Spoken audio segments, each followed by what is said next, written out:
Irónicamente, gracias a la crisis existencial de Sasuke, fue que se me ocurrió hacer este video. ¿Qué es ser un ninja? ¿Qué es un clan? ¿Qué es una aldea? Son las preguntas que Sasuke se hizo justo después de que él e Itachi derrotaran a Kabuto. ¿Por qué Itachi sacrificó todo hasta el punto de asesinar a su propia familia y convertirse en el villano que todo el mundo odiaba? Todo por el bien de la aldea y de su hermano. Porque no olvidemos que su criminalidad no solo lo llevó a matar a su clan, sino que también se unió a Akatsuki para ser un espía. Y esto conllevó a que él invadiera aldea, secuestrara Jinchurikis. Y es que por más que nosotros como lectores amemos a Itachi porque, bueno, luego al final supimos sus sacrificios, esto obviamente no lo separó de su culpabilidad. Itachi era un criminal, un asesino. Literal, vendió su alma al diablo. Y él sabía todo esto, a tal punto de decirle a Naruto que era mejor que la gente de la aldea no supieran la verdad. Porque si están bien la aldea y Sasuke, pues era un sacrificio que valía la pena hacer. Valía la pena aguantar todo ese odio. Y es que a pesar de que la gente lo odiaba, lo rechazaba, lo llamaban traidor, Itachi eligió morir con orgullo, como Itachi Uchiha de Konoha. Luego de que Sasuke tuviera esa crisis existencial, fue con Orochimaru a revivir a los Hokages, y veríamos un Deus Ex Machina aberrante en todo el sentido. Es que literal fue mega ultra conveniente. Porque literal encontró Suigetsu el pergamino de Orochimaru de manera random y todo fue conveniente para revivir a los Hokage, para que la trama avanzara. Pero bueno, no quiero criticar, digamos, quejarme de los muchísimos inconvenientes que tiene esta obra. Entonces, bueno, sigamos al siguiente punto. No solo Sasuke vivió esta crisis existencial, incluso también su propia hija Sarada Uchiha más adelante. ¿Qué significa realmente ser un shinobi? Estas preguntas sobre el clan, la aldea y shinobi están profundamente entrelazadas con lo que es o más bien representa el mundo shinobi.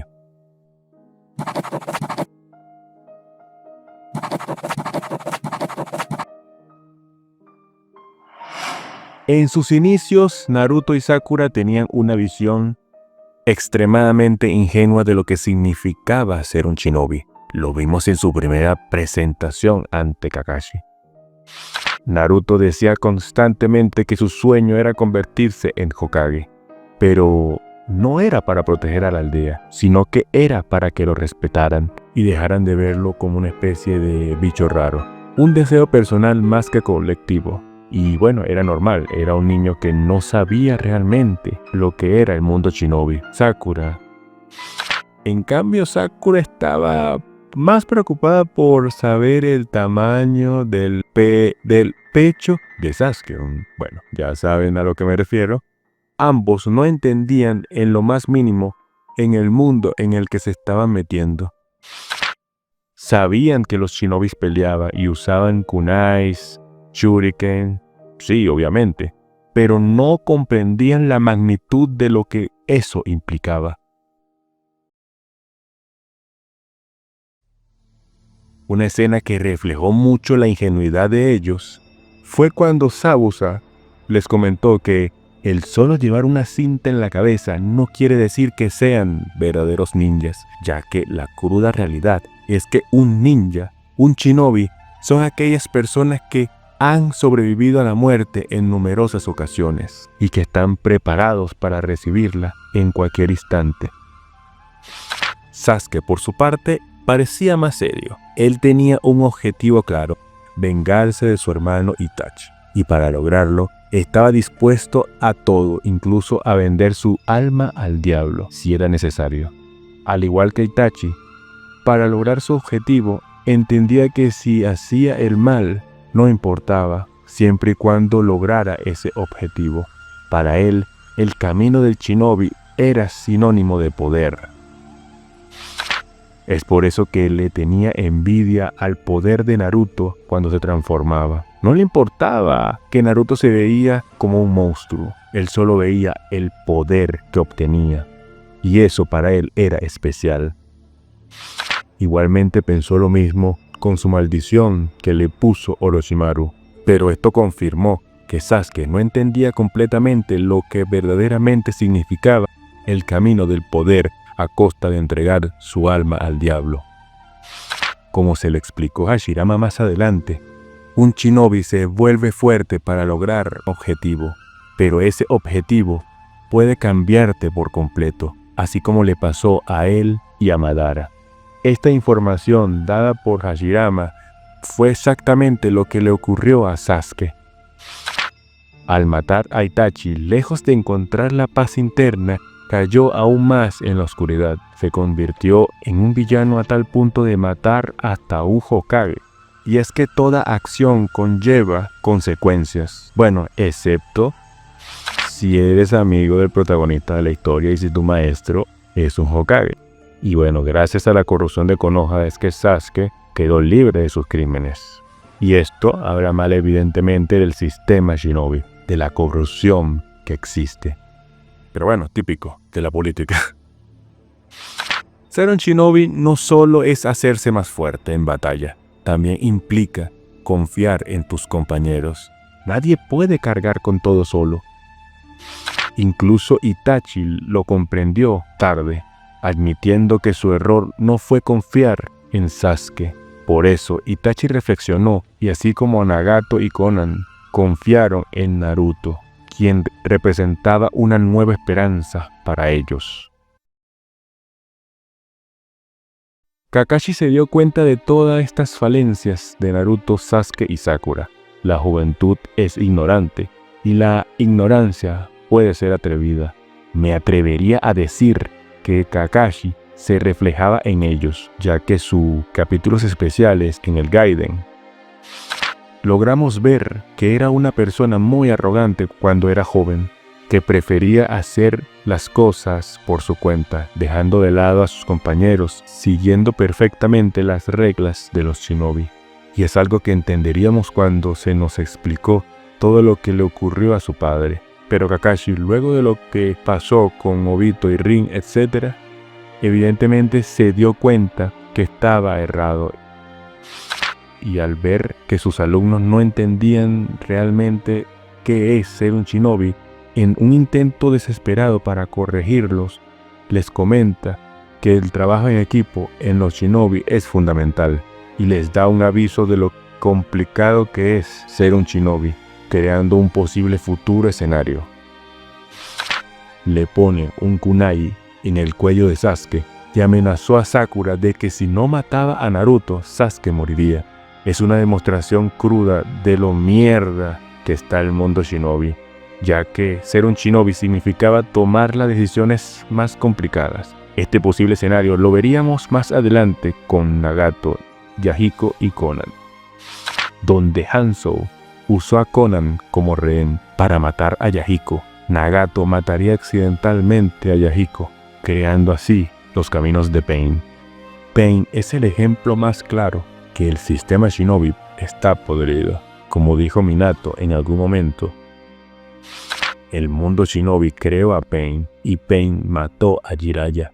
Una cadena de odio y de sufrimiento.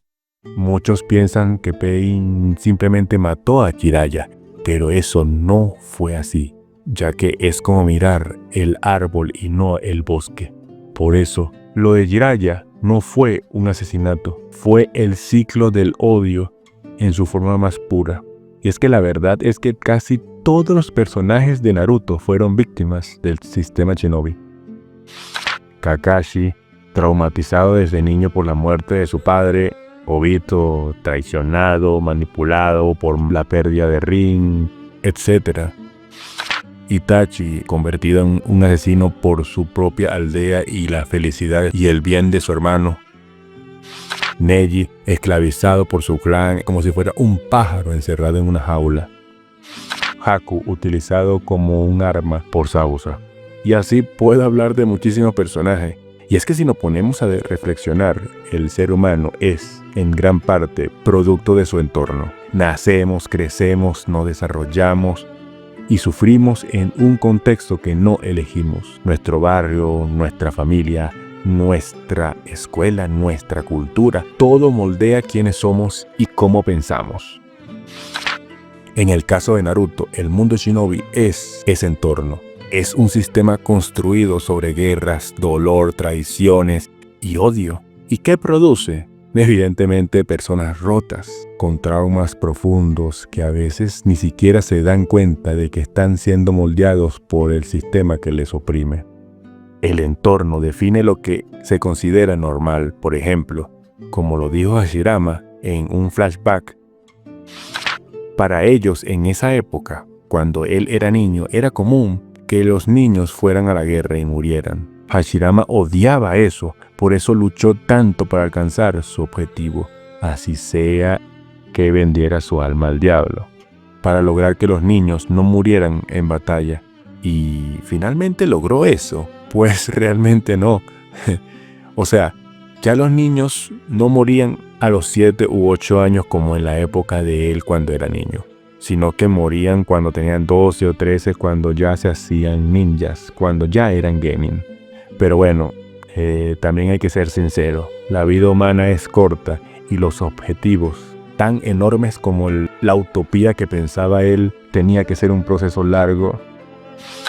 Pero podemos afirmar que él puso la primera piedra para que las siguientes generaciones pudieran seguir construyendo ese sueño utópico.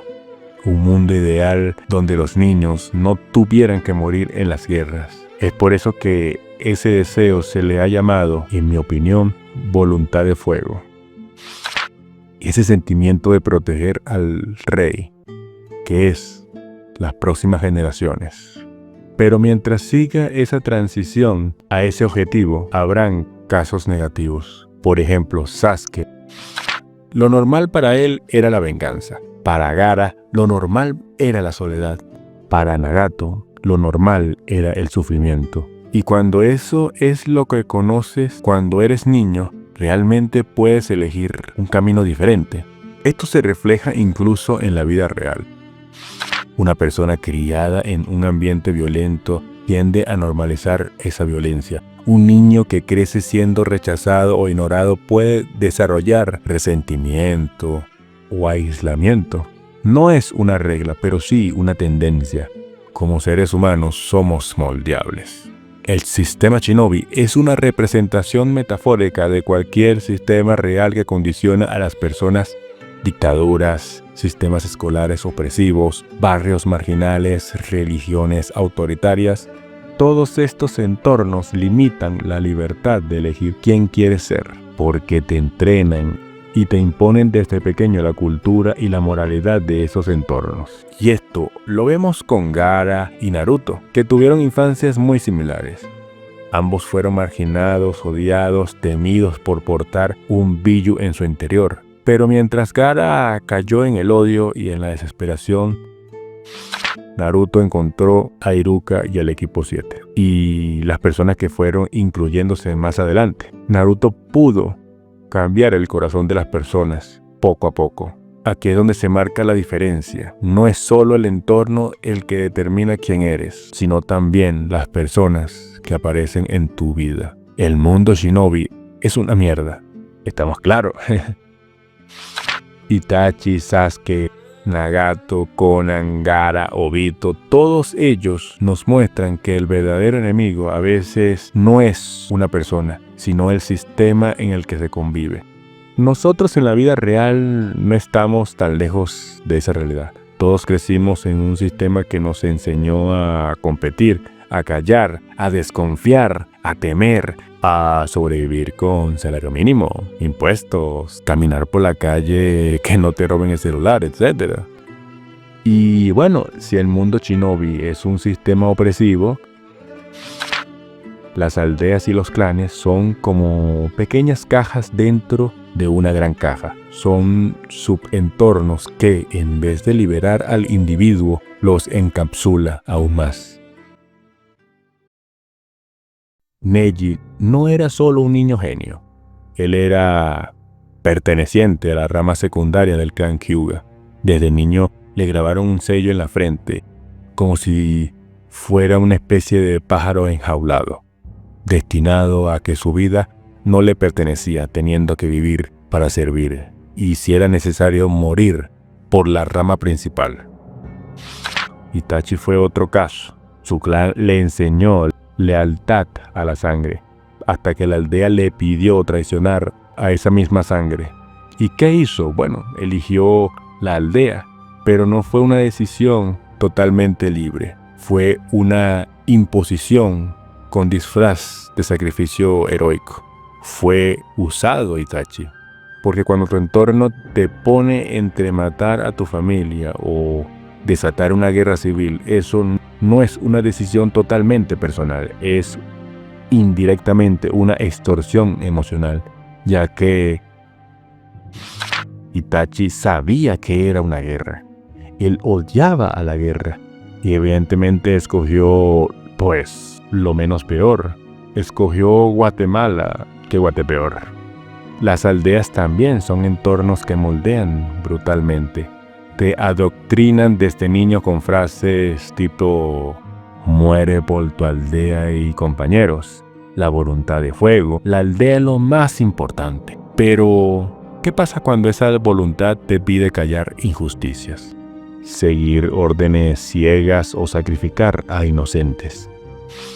Nagato nos contó la historia de cómo Konoha acabó con su aldea y mató a gente inocente en el pasado, por lo que ese romanticismo que nos vendía la obra desde los comienzos no fue más que puras mentiras, ya que el personaje de Danzo fue creado por Kishimoto intencionalmente para exponer lo peor de Konoha.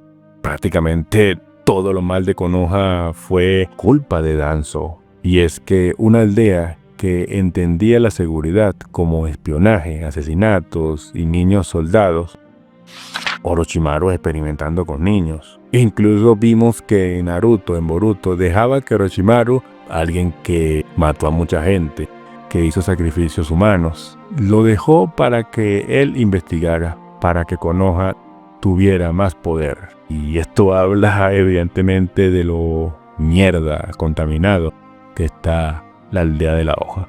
Y bueno, podemos seguir otros ejemplos como la aldea de la niebla, la cual fue capaz de crear un examen en el que los alumnos se mataban entre sí, dejando uno vivo y creando personajes narcisistas, shinobis crueles como Zabuza. La aldea de la arena, que el propio Kazekage intentó matar a su hijo en muchas ocasiones. Gaara es la creación de su aldea, de lo cochino que es la aldea de la arena, de lo contaminada que está. Es más, hasta organizaron un plan para invadir a Konoha. En conclusión, la aldea, igual que el clan, te ofrecen identidad, pero a un precio: tu autonomía. Otro de los temas que tocó Naruto en base al entorno del mundo shinobi es el simple hecho de que un shinobi se le considera una mera herramienta. Suena duro, pero en el fondo es una realidad. Lo vimos en Haku, que fue usado como herramienta por Zabuza, y Zabuza fue usado por el mafioso Gatou. En el mundo shinobi existen dos tipos de personas: los que son usados y los que usan a los demás. El propio Sai como Haku son conscientes de esto. Son personas que son víctimas del modelo shinobi. Y como lo he venido comentando, Itachi también fue una herramienta al fin y al cabo. Podemos reflexionar de que quizás a veces usar y ser usados suena muy radical, ya que quizás usar no siempre es negativo. Yo creo que otra cosa es abusar de esa persona sin su consentimiento, y el uso sin reciprocidad o sin respeto. Immanuel Kant, filósofo, decía que no podemos tratar a las personas como medios, sino como fines en sí mismos. Es decir, está bien cooperar, influirnos, incluso pedir algo de alguien, siempre que lo reconozcamos como sujeto, no como objeto. Esto marca la diferencia. Puede sonar bonito que Zabuza le dio a Haku una razón de existencia, bueno, según Haku, pero lo mal está en verlo como una herramienta, como al final eso ocurrió. En el caso de Sasuke, al conformar su equipo Taka, posteriormente abusaría cuando intentó matar a Karin.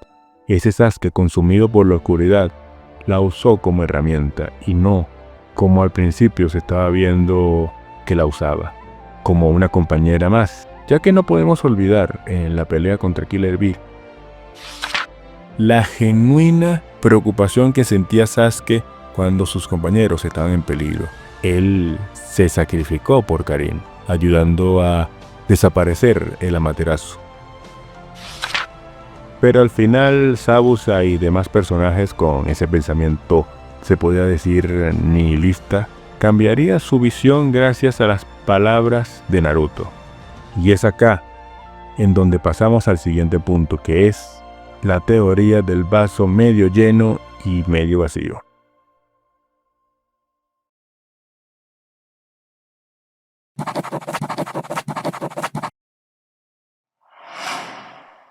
El vaso medio vacío es una visión negativa y más crítica, siendo a veces pesimista, centrándonos más en la carencia o en lo que hace falta.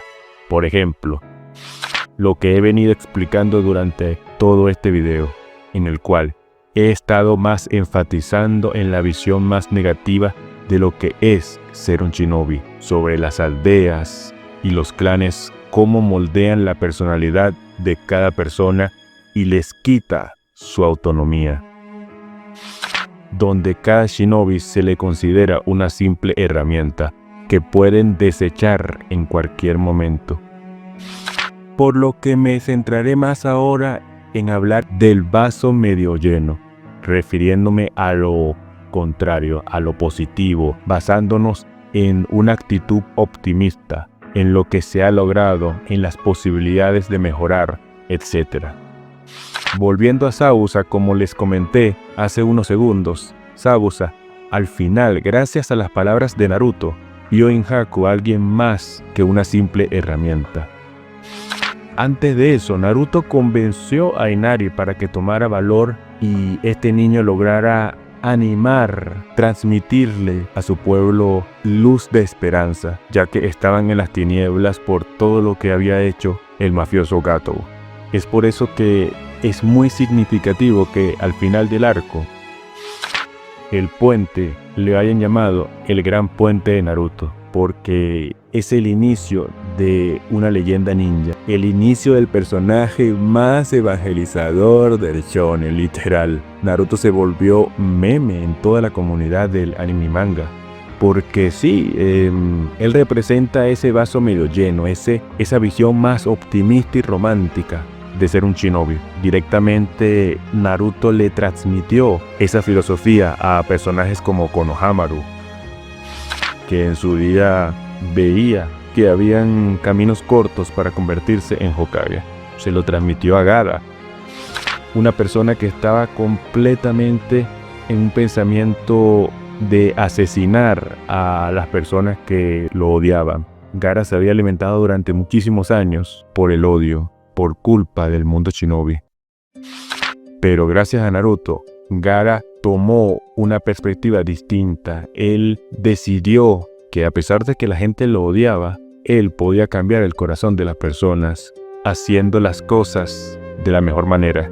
Es por eso que su discurso en la Cuarta Guerra Ninja, siendo él uno de los comandantes generales, fue magnífico. Ese discurso fue brillante porque viene en consecuencia a todo el desarrollo que ha tenido Gaara gracias a todas las palabras y bueno, los golpes que le dio Naruto.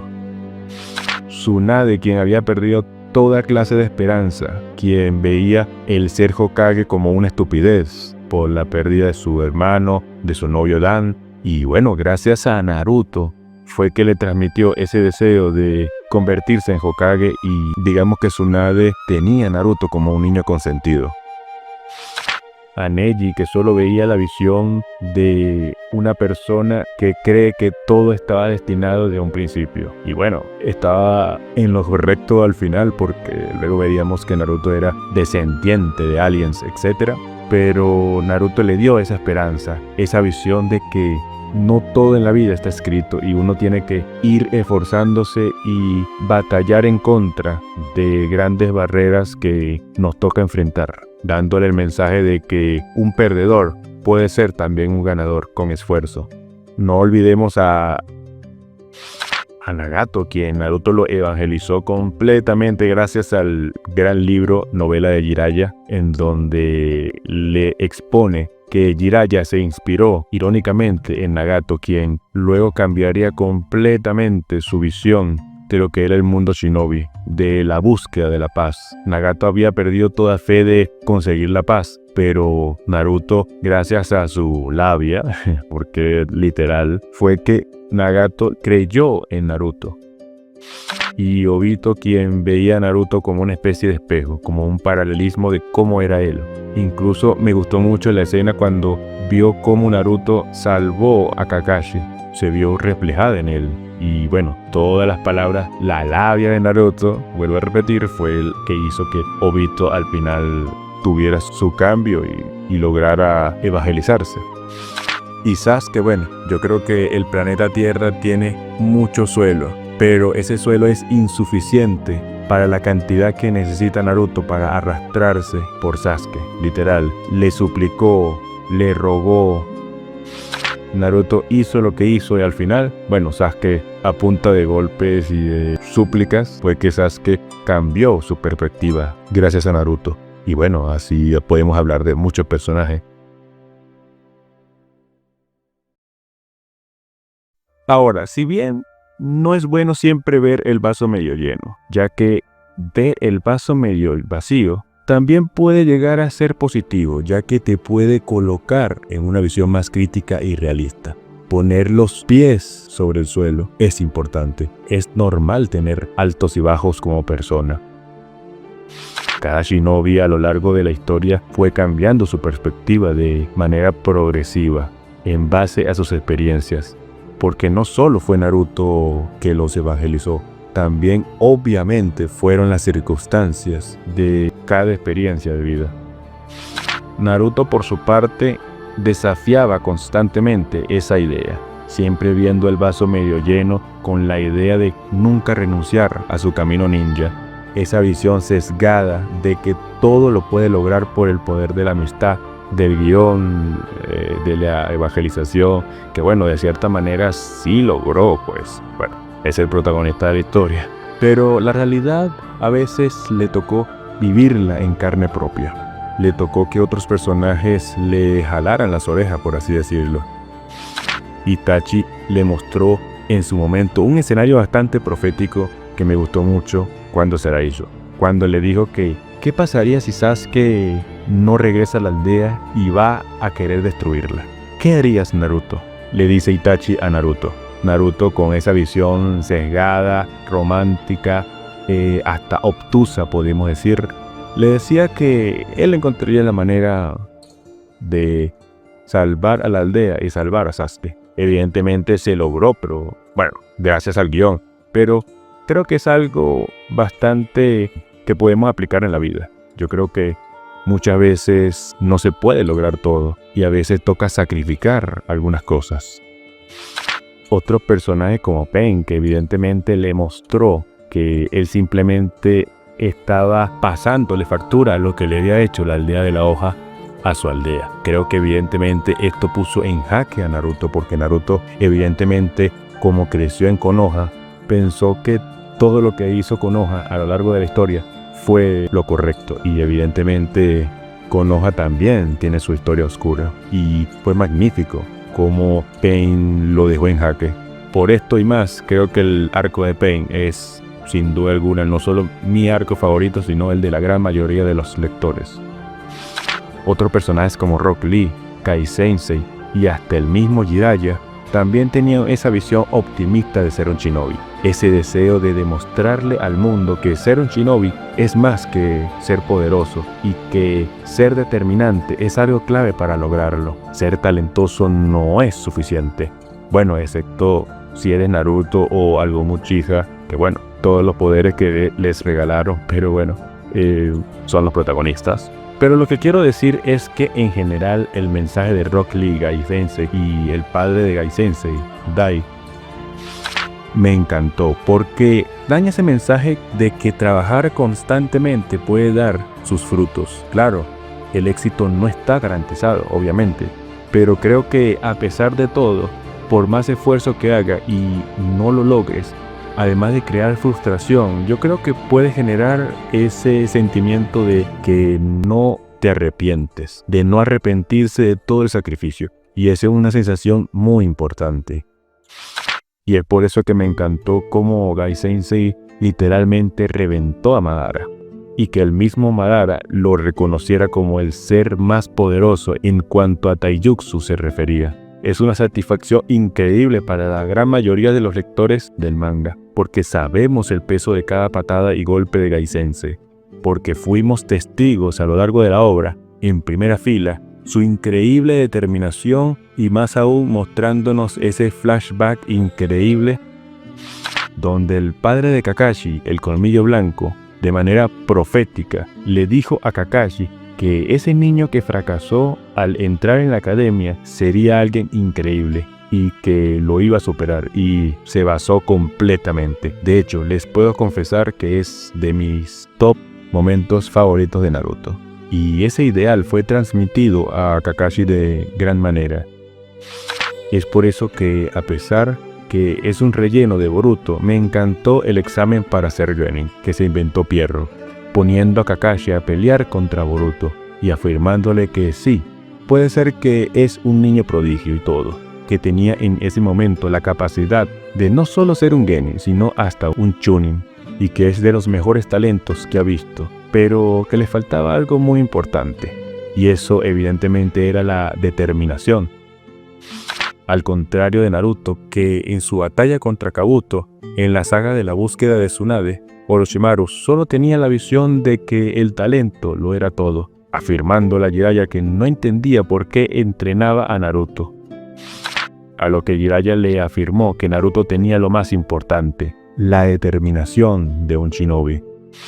Jiraiya es un personaje que, aunque veía el vaso medio vacío sobre el mundo shinobi, soñaba con algún día encontrar la solución a tanto odio, pero a su vez también él tenía una visión de vaso medio lleno al afirmar que sí se podía lograr la paz. Inspirado en Nagato, le confió esa llama, esa bandera a Naruto, porque como lo dije hace unos minutos, los deseos, los sueños tan grandes como el de Hashirama no se pueden realizar solo con una vida. Ese deseo utópico tiene que ser transmitido a las próximas generaciones.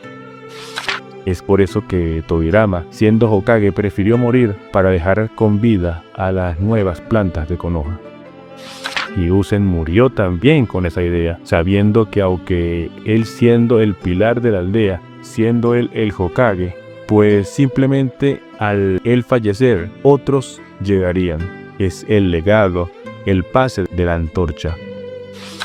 Jiraiya murió también con esto en mente. Él podía salvarse de Pain. Recordemos que él podía huir, pero necesitaba conseguir más información para buscar estrategias para derrotarlo.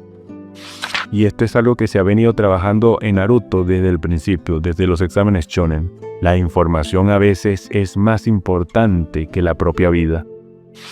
El sacrificio de Gai Sensei también fue brillante, porque hace énfasis de algo que siempre se nos fue construyendo a lo largo de la serie, desde el arco de Sausa. Cuando proteges a algo o a alguien importante, se muestra el verdadero poder de un shinobi. Esa metáfora de que Gai Sensei se estaba convirtiendo en viejas hojas podridas, pero que a su vez le servirían para alimentar las nuevas hojas que crecen y están por nacer.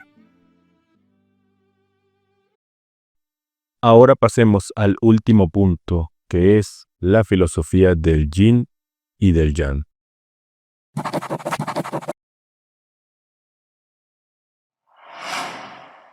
El yin y el yang es uno de los conceptos más antiguos y profundos de la filosofía china, específicamente en el taoísmo. Esta idea plantea que existen dos fuerzas opuestas pero complementarias entre sí. Pueden hacer constantes interacción entre ellos mismos. El yin representa lo oscuro, lo frío, lo negativo entre comillas, mientras que el yang representa lo contrario, lo positivo entre comillas, lo activo, lo luminoso, lo cálido, etc. No son enemigos, no luchan entre sí, se necesitan en realidad. Y eso es lo que lo hace tan distinto a la visión occidental que tenemos en este lado del charco, donde el bien y el mal se presentan como dos polos irreconocibles que tienen que luchar entre sí y tiene que prevalecer uno al final. En el taoísmo es diferente porque, repito, ambos pueden convivir juntos y se necesitan para poder existir el uno y el otro. La luz no tiene sentido sin la oscuridad. El bien no puede definirse sin la existencia del mal. Kishimoto Sensei utilizó esta idea para inspirarse en los poderes que Naruto y Sasuke tuvieron al final, esos poderes marcianos que heredaron para poder sellar a Kaguya. Y esto deja un mensaje muy importante, y es que el mundo necesita un equilibrio, no la perfección.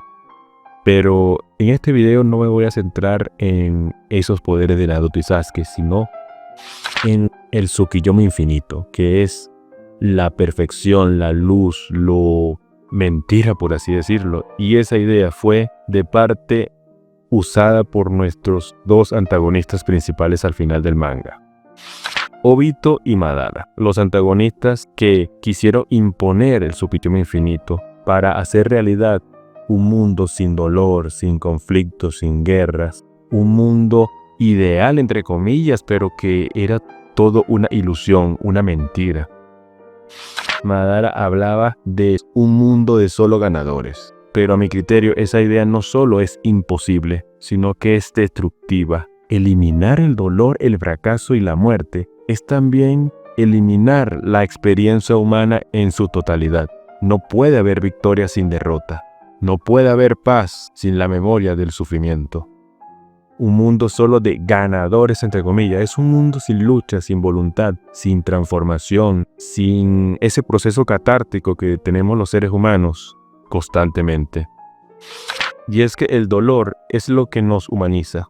Ese odio que nace y alimenta la venganza, que genera sufrimiento, es parte de ese yin-yang. Es un ciclo que Naruto quiere romper, sí, pero no negándolo, como lo quiso hacer Madara y Obito. Más bien Naruto entendió que debía reconocerlo y enfrentarlo, porque fue el dolor lo que hizo que él permitiera empatizar con sus enemigos, bueno, evangelizarlo, por así decirlo. Fue ese sufrimiento, esa soledad que tuvo desde el principio, desde que su maldición, teniendo el Kyuubi dentro de él, ese sentimiento de negatividad, de dolor, fue lo que lo convirtió en esa persona que fue al final. Pain, o Nagato, como quieran llamarlo, que fue el villano para mí más icónico de toda la obra, se lo dijo claramente: solo conociendo el verdadero dolor se puede entender el verdadero deseo de paz. Y es cierto lo que dijo. La experiencia del sufrimiento es lo que nos conecta como seres humanos. La muerte da valor a la vida. La pérdida nos enseña a valorar lo que tenemos. El frío nos hace apreciar y desear el calor. Así funciona el equilibrio. Obito quería un mundo donde Rin estuviera viva, pero Kakashi, viendo ese horror, se lo hizo saber. Ese deseo de Obito hacia Rin no era amor, sino negación en su totalidad. Era aferrarse a una mentira para no aceptar una realidad dolorosa. El dolor de perder a Rin, como el dolor que cargaba Naruto al perder a Jiraiya, o bueno, Sasuke al final perdiendo a su familia, y la posterior revelación de todo lo que hizo Itachi, es lo que los definió a todos y los hicieron crecer. Suprimir ese dolor sería suprimir también, como lo he venido comentando, ese lado humano que todos tenemos y necesitamos tener.